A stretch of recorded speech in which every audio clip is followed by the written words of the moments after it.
Hello student, myself Viren Panchal, chemistry faculty of EduGrid classes. Today we are going to learn and solve the GUJCAT 2020 paper solution. So let's start our chemistry paper solution. First question, ये जो compound है you can सी यहां पे आपको एक reducing agent given है NaBH4 sodium borohydride. NaBH4 एक ऐसा रिड्यूसिंग एजेंट है जो एस्टर को रिड्यूस नहीं कर सकता, बट वो कीटोन और एल्डिहाइड को रिड्यूस करता है। आप जानते हो कि कीटोन अगर रिड्यूस होता है, ये कीटोन है, अगर कीटोन रिड्यूस होता है तो वो आपको सेकेंडरी अल्कोहल देता है। यहां अगर हम H2 ले ले, एक H यहां एक H यहां, ओके। अगर एल्डिहाइड ग्रुप है तो एल्डिहाइड ग्रुप आपको प्राइमरी अल्कोहल प्रोवाइड करता है after it's reduction. So right now you can see in this particular question ये आपका एस्टर है, एस्टर रिड्यूस नहीं होगा, बट आपका ये जो कीटोन पार्ट है वो अपने आप को अल्कोहल में कन्वर्ट करेगा। तो ये रिड्यूस हुआ, ये रिड्यूस नहीं होगा, तो आपका आंसर आ जाएगा C. Let's see our next question. Which of the following has highest boiling point? Listen बच्चों, boiling point कैसे डिसाइड करते हैं? तो सबसे ज्यादा बॉइलिंग पॉइंट जो है ऑर्गेनिक में, वो सबसे ज्यादा बॉइलिंग पॉइंट हमारे कार्बोक्सिलिक एसिड का होता है, क्योंकि इसमें carbonyl as well as hydroxyl group है। सेकेंड नंबर पे आपका आता है alcohol, then aldehyde and ketone, okay. At last आप ले सकते हो ether, then haloalkanes and at last alkane. ये आपकी पूरी सीक्वेंस है for boiling point. Next point, boiling point same group के लिए अगर मान लो सभी अल्कोहल है आपके पास, तो boiling point is directly proportional to number of carbons in a linear structure and inversely proportional to number of branch। जितनी कार्बन की ब्रांच ज्यादा होगी सरफेस एरिया उतना कम होगा, ड्यू टू दैट इंटरेक्शन कम होगा, अट्रैक्शन फोर्सेस कम होंगे, बॉइलिंग पॉइंट कम होगा। सो अब जब हम कोई भी क्वेश्चन सॉल्व करेंगे तो सिर्फ वही क्वेश्चन सॉल्व करके नहीं जाना, ऐसे कोई भी क्वेश्चन आते हैं बॉइलिंग पॉइंट रिलेटेड ऑर्गेनिक में से, तो आप इतना पॉइंट अगर याद कर लो सभी क्वेश्चन आपके सॉल्व हो जाएंगे। Let's see, you can see ethoxyethane it's ether, तो वो पीछे है। नॉर्मल ब्यूटेन अल्केन, वो तो और भी पीछे है। पेंटेनॉल एल्डिहाइड यहां है, और पेंटेन वन ऑल, ऑल मतलब alcohol. So alcohol is has higher boiling point than all other, so our answer is D. I hope you will enjoy my total lecture, क्योंकि हम कॉन्सेप्चुअल भी जाने वाले हैं। तो आपको जहां चाहे आप लिखते जाइए, साथ में स्क्रीनशॉट लेते जाइए। Let's take another question. Which reagent required to convert cyclohexanol? Let draw cyclohexanol. This is hexane and this is cyclohexanol. Convert cyclohexanol to cyclohexanon. cyclohexanon मतलब कीटोन। सो यू कैन सी, अभी इसके आगे वाला एक क्वेश्चन हमने देखा, फर्स्ट वाला, अगर इसको कीटोन है, कीटोन को आपने रिड्यूस किया तो अल्कोहल मिलेगा, तो अल्कोहल को ऑक्सीडाइज करोगे तो कीटोन मिलेगा। तो ये तो ओजोनोलिसिस है, इससे तो ऑक्सीडेशन नहीं होता। ये डिबाल एच है, वो तो अल्कोहल से रिएक्ट करता ही नहीं है। अब आपके पास दो चीजें, पीसीसी एंड एनहाइड्रस। तो पीसीसी पीरिडीनियम क्लोरोक्रोमेट एक ऐसा ऑक्सीडाइजिंग एजेंट है जो अल्कोहल, अगर प्राइमरी अल्कोहल है तो वो उसको ऑक्सीडाइज करेगा एल्डिहाइड तक, क्योंकि पीसीसी वीक ऑक्सीडाइजिंग एजेंट है। और अगर ये secondary alcohol, you can C OH वाला जो ये कार्बन है, ये कार्बन आपका सेकेंडरी है। कैसे? वो और दो कार्बन से जुड़ा है। तो secondary alcohol will convert in ketone. So to convert this you require PCC, pyridinium chlorochromate. Okay, next, Which of the following acid has highest pK value? Normally बच्चों यहां पे दिक्कत हो जाती है, मैं कोई भी क्वेश्चन कैसे सॉल्व किया जाता है उसका कॉन्सेप्ट, एसिडिटी का कॉन्सेप्ट आपके सामने लगा रहा हूं। एसिडिटी में क्या देखना है, acidic strength is directly proportional to negative I negative R effect groups. जो कंपाउंड में negative I negative R groups ज्यादा है उसकी एसिडिटी ज्यादा होती है। अगर एसिडिटी ज्यादा हुई तो उसका acid constant, acid dissociation constant ज्यादा होगा और pKa वैल्यू आपकी कम होगी। सो you can C you have asked for highest pKa value. Highest pKa value का मतलब हुआ जो एसिड स्ट्रेंथ कम होगी उसकी pKa वैल्यू ज्यादा होगी। So now let take, you see here NO2, NO2 has negative I, electron withdrawal group है तो वो तो एसिडिटी बढ़ाएगी।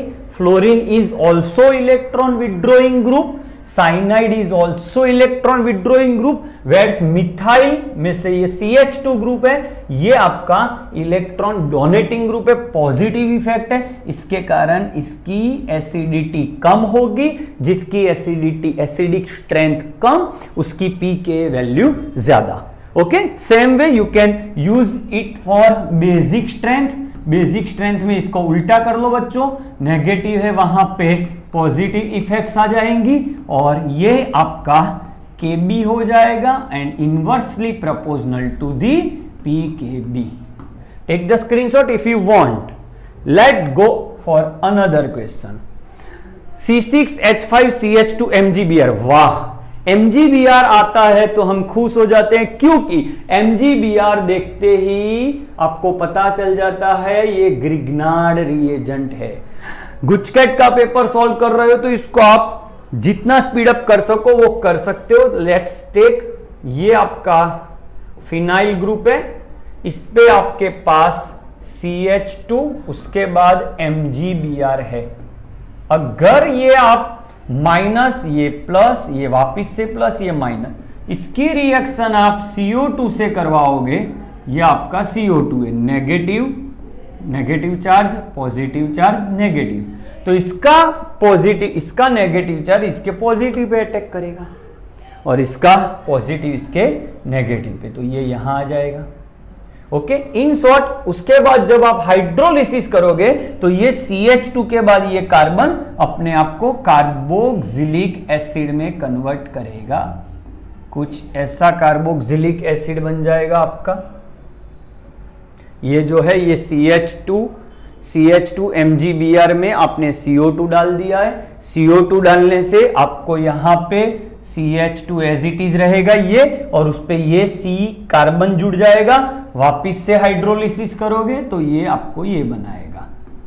यहां तक आप पहुंच गए हो। Now you see soda lime, NaOH plus CaO. This is the mixture of sodium hydroxide and lime, so it's called soda lime. Okay, soda lime का यूज होता है डीकार्बोक्सिलेशन के लिए। डीकार्बोक्सिलेशन जो होता है बच्चों, उसमें CO2 ग्रुप सॉल्ट बन के निकल जाता है, तो यहां से आपका CO2 निकल जाएगा, ये H यहां आ जाएगा। सो यू सी आपका आंसर बन गया बच्चों, ये आपका CH3 and it is what, toluene. So your answer is B.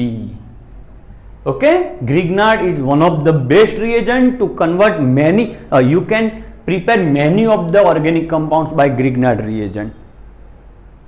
Next, which of the following compound has least basic character? So basic strength अभी मैंने बताई थी, basic strength is directly proportional to positive I positive R effect, where inversely proportional to negative I negative R. Resonance and I मतलब inductive effect, they are electron donating and they are electron withdrawing. अगर list सोचना है तो मतलब सबसे कम। अब और क्या देखो, तो यहां फर्स्ट ऑप्शन है वो आप C6H5NH2 है, तो यहां आप देख सकते हो बच्चों NH2 पे लोन पेयर होता है। जहां लॉन पेयर होता है वो बेसिक स्ट्रेंथ शो करता है, बट यहां पे आप देखो ये जो लॉन पेयर है वो यहां बेंजीन रिंग के साथ रेजोनेंस में है। ये लॉन पेयर होने के बावजूद ये लॉन पेयर डोनेशन के लिए इतना अवेलेबल नहीं है जितना और में है। जैसे यहां एमोनिया में इजीली इलेक्ट्रॉन डोनेट हो जाएगा, तो सिंपल है, यहां पे आपका लॉन पेयर रेजोनेंस में इन्वॉल्व होने के कारण वो आपका बेसिक स्ट्रेंथ नहीं दे सकता। सो लिस्ट बेसिक, जहां रेजोनेंस होता है वो लिस्ट बेसिक होता है। I hope you are very much clear. So your answer is A. Let's go for another. The source of nitrogen in Gabriel synthesis of amine. अब Gabriel अगर आपको याद हो तो उसका फर्स्ट पॉइंट होता है थैलीमाइड। थैल कैसे, थैल वर्ड जो है उसका आपको समझना है, थैल का मतलब होता है नियर बाय पोजीशन पे सेम ग्रुप। ये जो मैंने ड्रॉ किया ये थैलेमाइड है। अगर आप इसको हीट देते हो ओके, तो यहां पे आपका अमोनिया गैस रिलीज हो जाएगा, यहां से NH2 यहां से H, यहां बच गया आपका N-H। ये आपका नाइट्रोजन है। अब इसकी रिएक्शन आप KX से करोगे, सॉरी KOH से करोगे तो HOH निकल जाएगा, N एंड K, ये प्लस होता है ये माइनस होता है, ये आपका C6H4 हो गया, तो C6H4 CO twice N minus K plus. So this is your source of nitrogen. Okay, let do next question.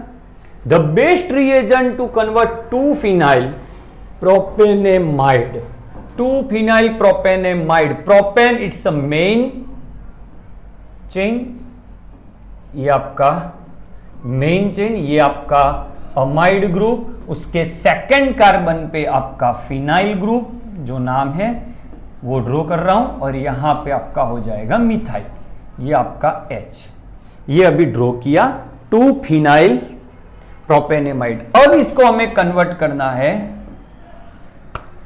Okay 1-phenyl इथेनेमाइन। अब इथेनेमाइन में कन्वर्ट करना है, तो यहां कितने कार्बन है बच्चों, 3 कार्बन, 3 में से इथेन मतलब 2 कार्बन, 1 कार्बन कम करना है और अमाइन शो करना है। तो 1 कार्बन कम करने के लिए हम यहां पे क्वेश्चन टेक्स्ट बुक वेज है, हॉफमैन ब्रोमामाइड डिग्रेडेशन लेते हैं Br2NaOH के साथ, तो Na Br को ले जाता है, Na यहां से CO ग्रुप को रिलीज करवाता है, ये अमोनिया यहां लग जाता है, तो आपका आंसर आ रहा है D। ओके, तो 1 कार्बन कम करके आंसर करना है, तो ये होगा आपका। Next, give for true give T, for false give false. F most, ये एनसीईआरटी बेस्ड सिंपल क्वेश्चन है, most amino acids are L configuration. You can read the textbook of biomolecule, you will find this statement L configuration मतलब amino acid में का NH2 group carbon की left side होता है। Okay, सो ये L होता है, तो first one is true. Second, beta D ribo sugar मतलब RNA, रिबो डीऑक्सी होता तो DNA की, तो D यहां D, बीटा डी, ये D अलग है, D रिबोस सुगर है, D मतलब यहां कॉन्फ़िगरेशन है, RNA की सुगर है तो यस, यहां डीऑक्सी रिबो लिखा होता तो DNA की सुगर, तो ये भी आपका ट्रू है। Third, amylose is water insoluble, amylose is water insoluble component made up of alpha D plus glucose unit. Amylose is water soluble. Okay, and उसमें ब्रांच कम होती है, एमाइलोपेक्टिन में ब्रांचेस ज्यादा होती है, स्टार्च वाला पॉइंट आप पढ़ लेना, तो ये आपका फॉल्स स्टेटमेंट है। All monosaccharides are non reducing, नहीं बच्चों, पूरे चैप्टर में एक ही नॉन रिड्यूसिंग शुगर है और उसका नाम है सुक्रोज, याद रखना, बहुत इंपॉर्टेंट पॉइंट है। All sugars, all other sugars of our chapter are reducing because all sugars have free aldehyde and ketone group, okay, so they can reduce others, okay.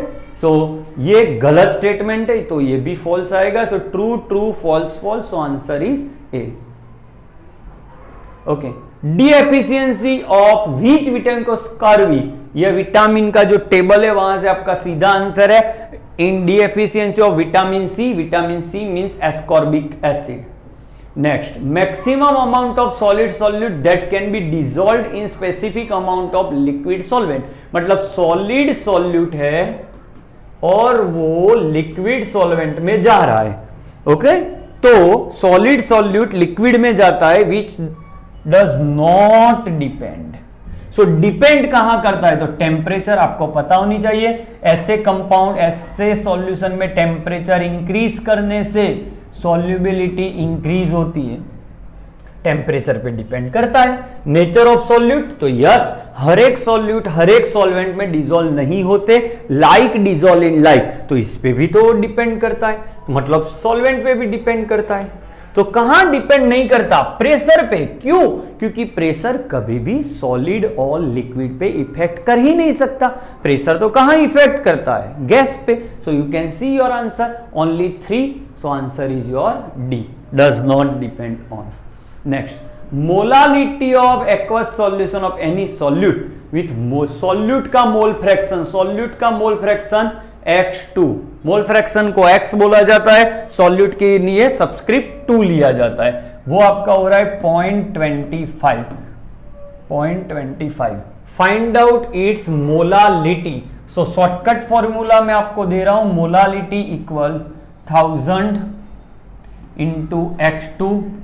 अब एक्वस सॉल्यूशन है मतलब पानी का molecular mass लेना है. 1 minus x2. यहां पे ये वैल्यू पुट करोगे तो आपका आंसर सिंप्लीफाई करने के बाद आपका बी हो जाएगा. ये शॉर्टकट फॉर्मूला है. नेक्स्ट, बहुत इंपॉर्टेंट एंड टफ क्वेश्चन.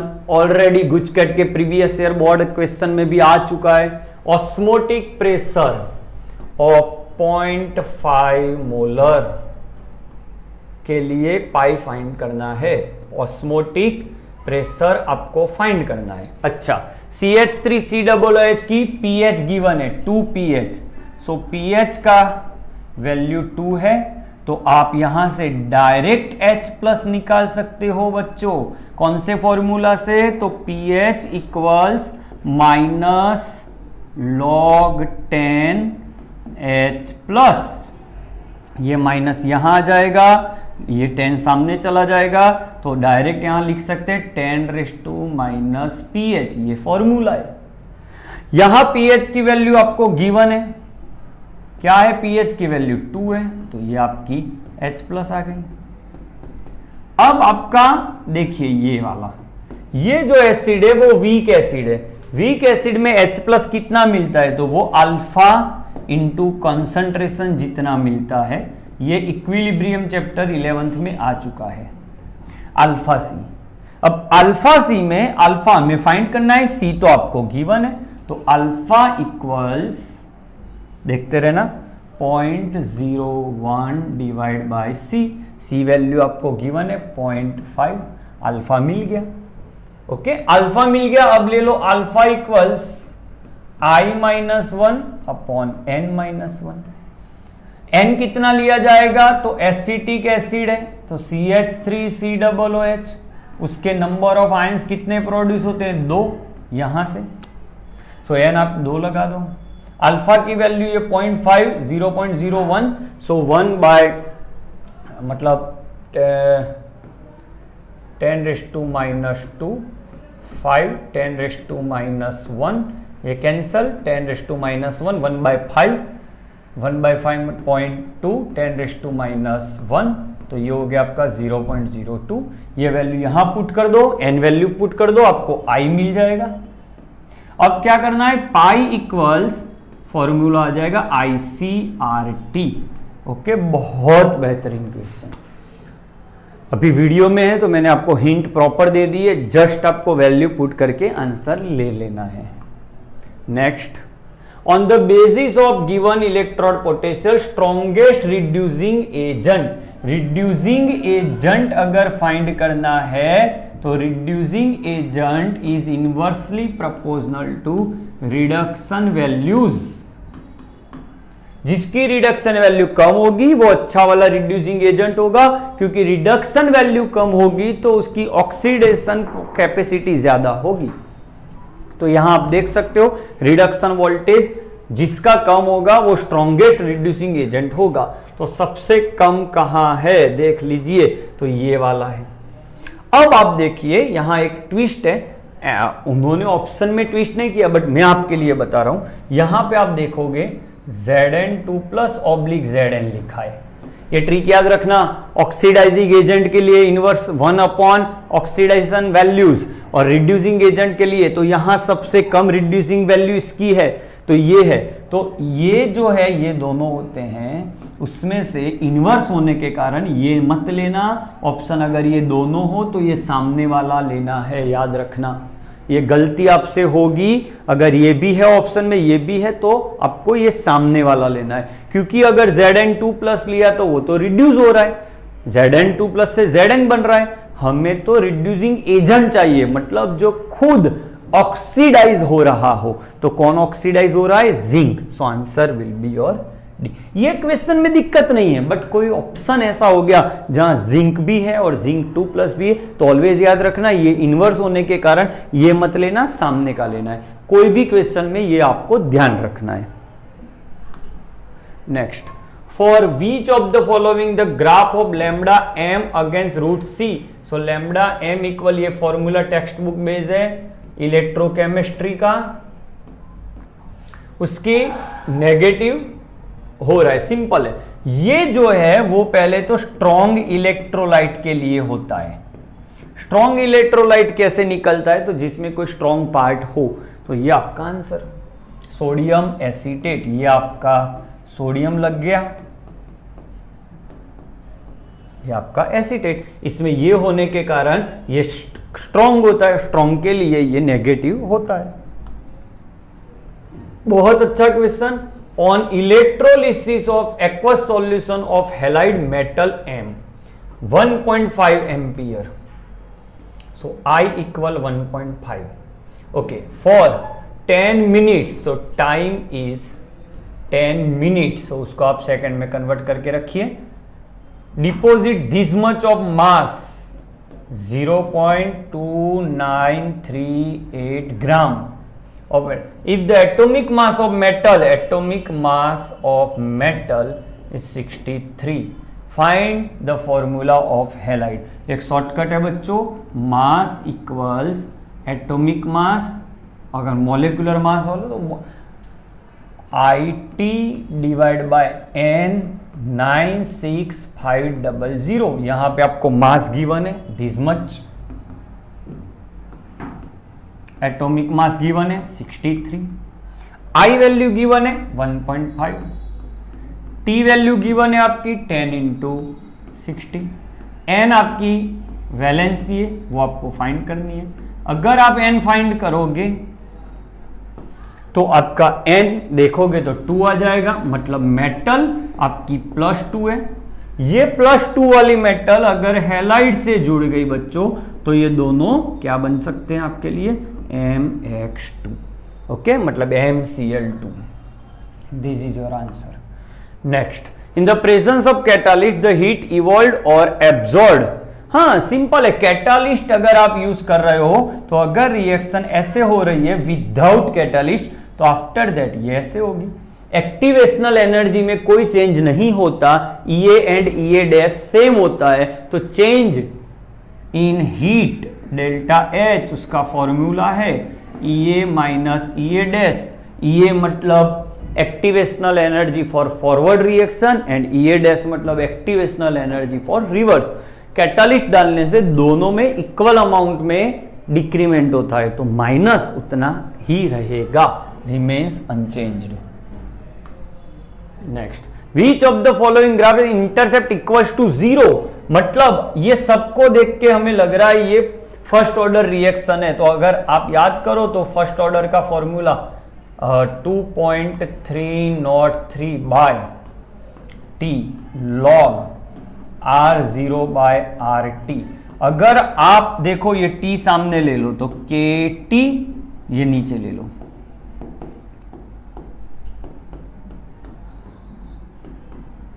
अब आप इसको कंपेयर कर लो, y equals mx plus c, you see this is intersect, but intersect value यहां पे क्या है 0, सो log r0 वाला जो ग्राफ होगा वर्सेस t, मतलब ये उसका स्लोप क्या निकलेगा, तो ये आपका स्लोप निकलेगा, बट इंटरसेक्ट आपका 0 है। The time required to decompose SO2 Cl2 to its half initial, अब फर्स्ट ऑर्डर रिएक्शन है, हाफ टाइम दिया है तो T हाफ 40 मिनट, बट यहां पे बहुत इंपॉर्टेंट है, ऑप्शन आपके सेकंड वाले हैं, तो पहले से आप याद करो, इसको आप सेकंड में कन्वर्ट करके रखिए। What will be the rate constant, rate constant K equals first order reaction है, लिखा हुआ है तो उसका फॉर्मूला है 0.693 बाई टी हाफ, ये वैल्यू यहां पे आप पुट करो, कैलसी यूज करोगे आपको आंसर मिल जाएगा C। फर्स्ट ऑर्डर लिखा हुआ है, यहां पे कहां उन्होंने ट्विस्ट किया है, ये मिनट है और आपके आंसर देख लीजिए सेकंड में है, तो you should consider this minute into second. Which of the following is reversible solve, ये डिलीटेड सिलेबस का क्वेश्चन है, इसकी जरूरत नहीं है। Next, divalent ion which has following element, magnetic moment इतना है, अब मैग्नेटिक मोमेंट 5.92 है, मतलब अनपेयर्ड इलेक्ट्रॉन 5 होने चाहिए बाइवेलेंट में, तो Mn जो है Mn 25 नंबर है, इसकी इलेक्ट्रॉनिक कॉन्फ़िगरेशन 4s2 3d5 है। अब अगर Mn+2 करोगे तो 2 इलेक्ट्रॉन निकल जाएंगे, तो ये 2 निकल गए, D5 है तो 1 2 3 4 5 unpaired electron, so it has 5.92 value. आपको फॉर्मूला याद ना हो तो इसका फॉर्मूला ये है n इंटू n+2, ये भी ना करना हो तो एक ट्रिक दे दू, 1 2 3 4 5 नंबर ऑफ अनपेयर्ड इलेक्ट्रॉन, तो म्यू भी उतना ही आएगा। ओके, पीछे पॉइंट लगा दो, 73 83 बढ़ते जाइए 9092, कोई कैलकुलेशन करने की जरूरत नहीं है। ओके, जिरकोनियम मतलब Zr belongs to 4d, hafnium HF वो 5d। अच्छा, physical and chemical properties same है, उसका रीजन क्या, तो आपको पता होगी एक कॉन्सेप्ट है डी एंड एफ ब्लॉक में, लैंथेनोइड कॉन्ट्रैक्शन। लैंथेनोइड कॉन्ट्रैक्शन में क्या है, जब 5d में इलेक्ट्रॉन आते हैं उसके पहले 4f में 14 इलेक्ट्रॉन आ चुके होते हैं, ड्यू टू दैट जो लेवल पे रेडियस 4d से 5d जाने में बढ़नी चाहिए उतने लेवल पे नहीं बढ़ती, सो ये नियरली सेम रहती है radius, and due to that उसकी एटॉमिक साइज भी सेम होती है, इसीलिए उसकी हम बोल सकते हैं प्रॉपर्टीज भी नियरली सेम होती है, due to lanthanoid contraction and both belongs to same group, both have similar atomic radius. ये दोनों हो सकते हैं, बट एप्रोप्रिएट आंसर सी है। विच आइसोमेरिज्म, आइसोमेरिज्म कोऑर्डिनेट कंपाउंड का, हेक्साअमाइन मतलब अमोनिया 6 टाइम, कोबाल्ट 3 इसका ऑक्सीडेशन स्टेट है। हेक्सासाइनाइडो दूसरा ब्रैकेट सेम साथ में है, हेक्सासाइनाइडो, एंड क्रोमेट मतलब Cr वो भी 3 है।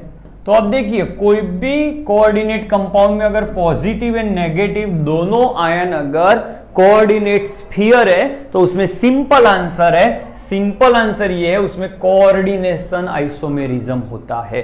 अगर लिंकेज कब हो सकता है, लिंकेज का भी आंसर दे दूं, अगर आपके पास NO2 या HCN ये दोनों में से कोई एक लिगेंड है तो लिंकेज होता है। उसके बाद आयोनाइजेशन तब हो सकता है जब आपका नेगेटिव आयन आपका जो काउंटर आयन होता है, काउंटर आयन मतलब ये जो स्क्वायर ब्रैकेट के बाहर यहां काउंटर आयन होता है, वो काउंटर आयन अगर लिगेंड बन सकता है तो आयोनाइजेबल होता है।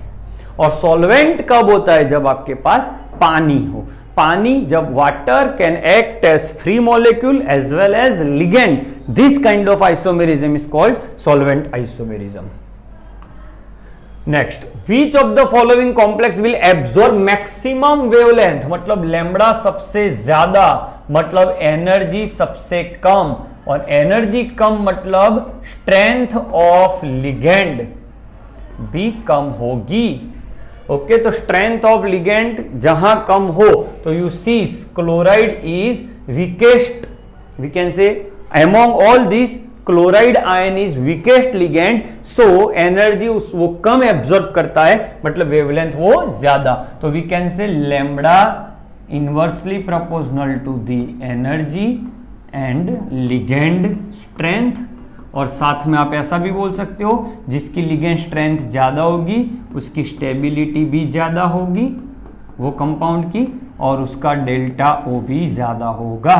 डेल्टा ओ मतलब splitting. Okay, next, the complex has highest electric conductivity, सबसे ज्यादा इलेक्ट्रिक कंडक्टिविटी कहां होती है? जहां पे नंबर ऑफ आयंस सबसे ज्यादा होते हैं। सर ऐसे क्वेश्चन में हम कैसे डायरेक्ट आंसर कर सकते हैं? तो सिंपल ट्रिक आपको बताने जा रहा हूं। जो कंपाउंड, जो कोऑर्डिनेट कंपाउंड में न्यूट्रल लिगेंड्स ज्यादा है वो आपका आंसर। तो you see here hexa aqua, इसका आप स्ट्रक्चर ड्रॉ करोगे तो हेक्सा एक्वा मतलब पानी 6 टाइम हो गया, कोबाल्ट, तो ये कोबाल्ट हो गया, इसका ऑक्सीडेशन स्टेट 3 है, तो इसको बैलेंस करने के लिए 3 टाइम Cl चाहिए। तो नंबर ऑफ आयन यहां पे सबसे ज्यादा है, इसलिए इसकी कंडक्टिविटी सबसे ज्यादा है। एंड ट्रिक क्या बताई मैंने? ट्रिक जहां न्यूट्रल लिगेंड ज्यादा है वो आपका answer. Okay, for the how many optical active isomers, optical active isomer के लिए किराल सेंटर वाला आइसोमर देखा जाएगा। इसमें ये है, अब एक किराल सेंटर वाला आइसोमर है, उसके 2 ऑप्टिकल आइसोमर हो सकते हैं, dextro and levo. So your answer is this. यहां कंफ्यूजन हो सकता है आपको, ऑप्टिकल एक्टिव आइसोमर्स कितने पॉसिबल है, यहां पे उनका 2 आंसर हो सकते हैं, क्योंकि ये अगर ये देखा जाए तो सिर्फ एक है, बट यहां से अगर ऑप्टिकल एक्टिव ड्रॉ किए जाए तो 2 है, डेक्स्ट्रो एंड लीवो। अच्छा, ये 2,3 डाइमिथाइल ब्यूटेन हमें प्रोडक्ट चाहिए, तो ब्यूटेन 1 2 3 4 2,3 डाइमिथाइल, अगर ये चाहिए और वुड्स रिएक्शन है तो वुड्स आपको पता है उसके 2 इक्वल सिमेट्रिकली पार्टीशन हो जाता है, तो ये पार्टीशन हो जाएगा, तो ये आपका आर हो जाएगा, तो ये आपका आर डैश है। तो ये आर डैश आप देख सकते हो 3 कार्बन और एक ब्रांच है, तो ब्रांच और 3 कार्बन मतलब ये आइसोप्रोपाइल बी है। 1 mole of metal M reacts with alcohol which produces 1.5 H2। अब 1.5 टाइम H2 मतलब 3 मोल ऑफ H यूज हुआ होगा, मतलब यहां पे जो अल्कोहल है वो कितने मोल आपको लेने पड़े होंगे? 3। अगर ये 3 ले रहे हो तो RO माइनस भी 3 बार लिया होगा, अगर ये 3 बार लिया है तो ये नेगेटिव चार्ज 3 बार हुआ, और मेटल तो आपको 1 मोल ही यूज करनी है, तो ये -3 को बैलेंस करने के लिए हमें यहां क्या चाहिए? +3। सो your answer is +3। Okay, so this is your GUJCET paper solution 2020। बहुत बेहतरीन क्वेश्चंस उसमें थे। I have tried my best कि कई क्वेश्चंस में हमने कॉन्सेप्ट जितना क्वेश्चन था उसके कोई भी क्वेश्चन वहां से निकले तो वो हम सॉल्व कर पाए। Thank you for watching.